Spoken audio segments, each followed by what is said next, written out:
Beautiful summer day. It's almost August 1st, a couple more days. Today's about the 29th. Beautiful summer day, hot, 100 degrees Fahrenheit today. And I took my car down the bottom of that valley down there. We're in a cruise. We probably went about 20 miles tonight. We visited some old age homes. And I was a little bit concerned about my temperature heating up, but you know what? She did good. Stayed, decent operating temperature. Unless I came to a stop and had to idle for a while, then the temperature started to climb. And I climbed the big hill home from the bottom of that valley, and I knew that if I pulled into the driveway and shut it off, she's going to start to boil. And that's exactly what happened. I'll show you that. Some people think these cars are just old pieces of shit. And they are. But they just need some love. And the way I see it is if you pick through every little piece of corn in that piece of shit, you're going to know this car inside out. And I kind of knew that was going to happen.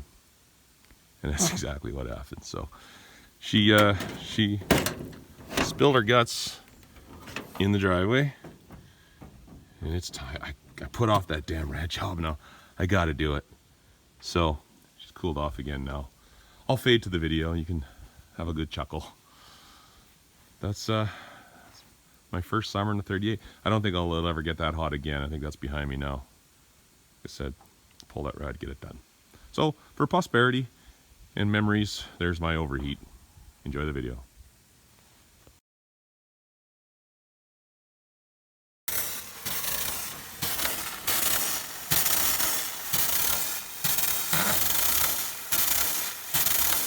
Yeah, definitely time to do the radiator. Mind you, it's just about 100 Fahrenheit here right now.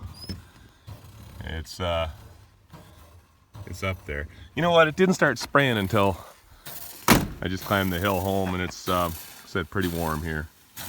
So I kind of expected this, but this is why I'm getting a new radiator.